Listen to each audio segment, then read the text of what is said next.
Hello student, स्वागत है एक बार आपका फिर से मिस्ट्री के यूट्यूब के स्टडी मंत्र चैनल पर। कल के लेक्चर में हम लोगों ने स्टडी कर लिया था कि बायो इन्फॉर्मेटिक्स क्या होता है, क्या कौन कौन से डाटा इसके अंतर्गत सेव रखे जाते हैं। आज हम लोग स्टडी करने वाले हैं bio informatics application in biotechnology की।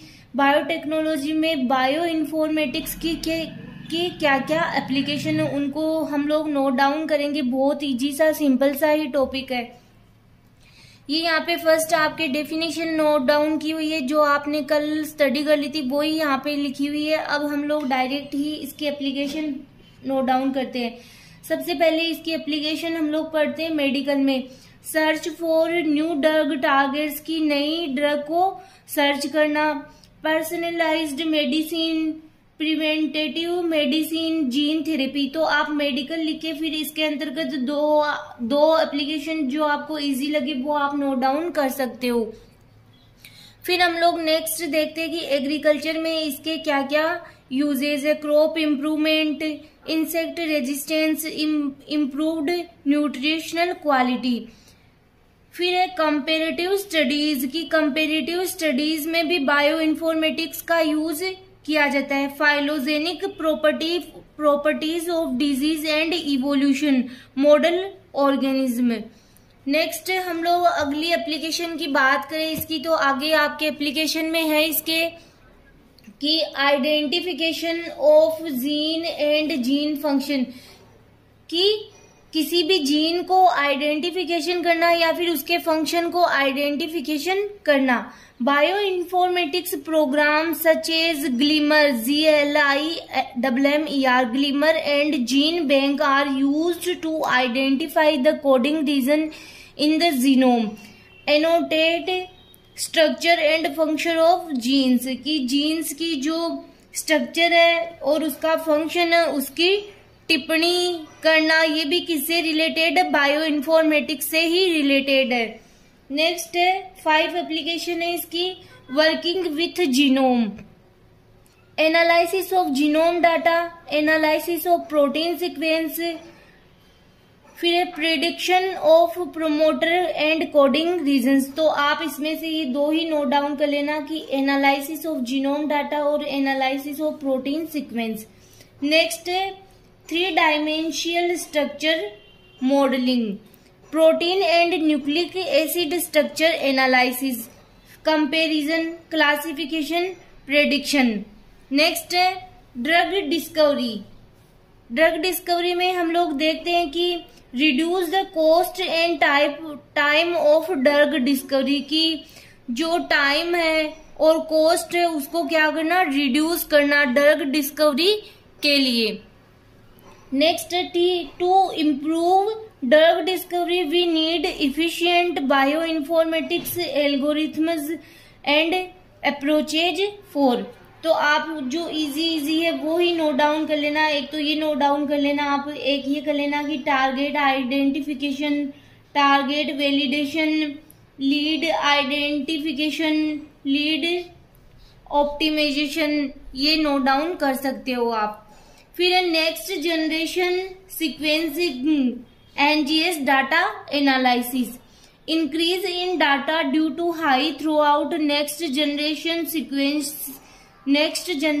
Sequencing method. जो नेक्स्ट जनरेशन सीक्वेंसिंग मेथड है उसको हम फिर नेक्स्ट लेक्चर में डीपली स्टडी भी करेंगे। तो आप यहाँ पे इतना ही ध्यान में रखो कि जो हाई थ्रू आउट सीक्वेंसिंग होते हैं उसके डाटा को इंक्रीज करना। Important to make sense of data. Researchers are comfortable with NGS technology but not data interpretation and bioinformatics, कि जो रिसर्चर्स होते हैं वो जो ये NGS टेक्नोलॉजी उसके साथ क्या करते हैं? कंफर्ट फील करते हैं कि डाटा को क्या करने में? इंटरप्रिटेशन करने में। फिर डिफरेंट एक्सप्रेशन एनालिसिस, एक डिजीज के दौरान फिनोटिपिक बायोलॉजी को मोलिकुलर बेसिस पर समझना, डिफरेंट कंडीशन पर एक्सप्रेशन लेवल का एनालिसिस करना। फिर न्यूट्रीजीनोमिक्स। नेक्स्ट हम लोग अगर बात करें इसकी एप्लीकेशन की तो है चिप सीक्वेंस एनालिसिस, जिसमें आपके है कि प्रोटीन डीएनए इंटरेक्शन। फिर है मेटाजीनोमिक्स डाटा एनालिसिस, ऑर्गेनिज्म की कम्युनिटी के बीच जेनेटिक कंटेंट को एनालिसिस करना। इसका एग्जाम्पल है discovery of ammonia oxidizing archaea. फिर है नेक्स्ट है आपके small and mRNA sequence analysis. mRNA short non coding RNA जिनमें बाइंड होने की कैपेसिटी पाई जाती है, तो इनको भी क्या करना, एनालिसिस करना। फिर है detection of non coding RNA, कि जो नॉन कोडिंग आरएनए होते हैं उनका डिटेक्शन करना। कई RNA such as rRNA, tRNA, etc protein code नहीं करते, मतलब ये किसी भी प्रोटीन को कोड नहीं करते हैं। इनमें से आरएनए से आरआरएनए के जीन्स का पता लगाना सबसे इजी होता है। टीआरएनए जीन्स की खोज टीआरएनए स्कैन ऐसी प्रोग्राम से करते हैं। फिर है जीनोम एनोटेशन, मतलब जीनोम टिप्पणी। जीनोम टिप्पणी के लिए मानक language and program such as game dash etc का डेवलपमेंट किया गया है। गेम द्वारा एनोटेशन में सहायक प्रयोगों के आंकड़ों का कलेक्शन होता है।